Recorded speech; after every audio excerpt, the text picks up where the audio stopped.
A pale blue dot. Earth, the blue planet. Over 70% is covered by beautiful blue bodies of water. Above our heads every single day is an endless canopy of bright blue sky. That after analyzing 259 iconic works of art made by the most famous painters in history, the most popular color to appear in all of them is red? Wait, red? Hang on a sec. The red planet. Mars? I thought we were on Earth. Mars? I'm so sorry. Let me just check on something real quick. Hey, do you have a second? Yeah, sure. What's up? I was just wondering, what planet are we on? I'm sorry. Like, what planet are we physically on? We're on Earth. Really? Because this says that red shows up the most, but I looked it up and the Earth is like really, really blue. Are you sure we're not like on Mars? No, the evidence is pretty clear. Really? Is it possible that any of the artists that we studied are from Mars, or like maybe their families were originally from Mars? It's pretty unlikely. Just keep going. You'll see. It makes sense. Okay. Well, I trust you. Thank you. Well, let's go ahead and keep learning about. Working with color can be a bit bewildering. Even though we're surrounded by it every waking moment of our lives, building a harmonious color palette from scratch feels weirdly difficult. Have you ever seen one of these? Or it can look like this, or even this, or even just this. You know what I'm talking about if you saw the last video. These innocent-looking color pickers are surprisingly intimidating. Ever wonder why? I sure did, so I figured I'd get to the bottom of it. And our story begins with a little jam. No, I'm serious. This actually isn't a metaphor. Just trust me on this. Possibly you've already heard about this, so I'll be quick. But there's a famous study where customers at a grocery store get an opportunity to taste and then buy from a limited selection of jams in one experiment, only 6 flavors, or an extensive selection of 24 flavors in another. Most of us would naturally think, oh yeah, the more the better. If I have 24 options compared to just 6, I can really hone in on that one single flavor that I absolutely love, or that one jam that's my jam. See what I did there? It turns out our little bit of intuition there is completely wrong. Our brains get a little bogged down when there are too many options, and in that study, only 3% of people bought jam when they had the 24 options, compared to a whopping 30% when they had only 6. That's 10 times more. So that's how things turn out when there are 24 options. Let's go back to our old friend here, the color picker, where things get a bit more ridiculous. In the RGB color space, which I talked about in my last video, we build our rainbow of colors from 256 levels of red, green, and blue. I'm going to repeat that. That's 256 options for each of the red, green, and blue colors. If we do the math of how many options that gives us, that's 256 times 256 times 256, which is a mind-melting 16,777,216 colors. So that's just a tad more than the 24 jars of yummy jam. Like an Austrian emperor giving opera feedback to Amadeus, it's just too many notes. Or too many colors in this case. And that's just to pick one color. Picking 2 will present you with 281 trillion options. Want to get to a very reasonably sized palette of just 5 colors? You'll be picking from a number, and I'm not joking about this, that's so big I had to research it to figure out what to even call it. The answer is 22 tredecillion colors.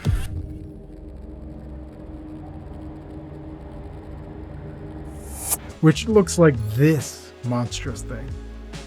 If 24 options are too overwhelming to choose a partner for our peanut butter, is it any wonder that this thing with an astronomical number of options is just a tad overwhelming? Being the giant geek that I am, I figured there's gotta be a way to come up with at least a few general guidelines for picking colors from this thing. After analyzing hundreds of history's most iconic paintings, guess what? I did find some interesting trends. I started out by analyzing 100 of the most iconic paintings in history. I figured, what better place to start than with the greatest masters of all time? So naturally, I devised a massively overcomplicated and highly complex plan, centered around every creative person's favorite tool, a spreadsheet. After tracking down images for those 100 famous paintings, I ran them through a few color pickers. Most of them only gave me around 5 or 6 colors for each image, but I really wanted more. So I found a method to extract 30 colors from every photo, get the hex code for each, then worked out how to convert the hex code into other color systems, hence the eureka moments from that last video. I pulled all of this into a ginormous spreadsheet, did a ton of analysis, and made a bunch of charts. The results were so interesting that I went back to find more famous paintings, and I kept going until I'd pulled colors from 259 works. That's around 7,770 colors extracted. The most exciting thing here is that the process worked, and one of these results in particular caught me totally off guard. To share what I found, I'll use a slight variation of the RGB color selection approach that I've been talking about so far, because this alternative method is a lot easier to understand. This new color picking contraption uses hue, saturation, and brightness instead of red, green, and blue. So let's review these new options real quick. In this case, we'll have a line, or sometimes it shows up as a ring, that you can use to pick the hue, which is the basic color like red, yellow, blue, orange, purple, and anything in between. The range of hues is measured from 0 to 360 degrees, and I know that's a bit weird, but let's just go with it for now. Next, the picker will have a way to choose the brightness or darkness of a color, usually by moving up for brighter or down for darker in this area that shows up as a square or a circle sometimes. The brightness is measured as a percent, with 0% being totally black and 100% being the full brightness. Finally, we can pick the saturation of a color by moving from left to right. Saturation is the intensity of the color. Further to the left will give more pale or pastel style colors. Moving closer to the right will give vibrant and very bold colors. Saturation is also measured as a percent from 0 to 100. Now, with saturation fresh on the brain, let's talk a bit about that first discovery. In general, it's best to avoid using super saturated colors all over your art. Again, this is just a general guideline, and there are always reasons to break these quote-unquote rules. For example, saturation is a quality of color that you can use intentionally to emphasize specific areas of your art. I was already generally familiar with this concept, but what I wasn't ready for was finding out that 10 to 20% is the saturation range that's the most common.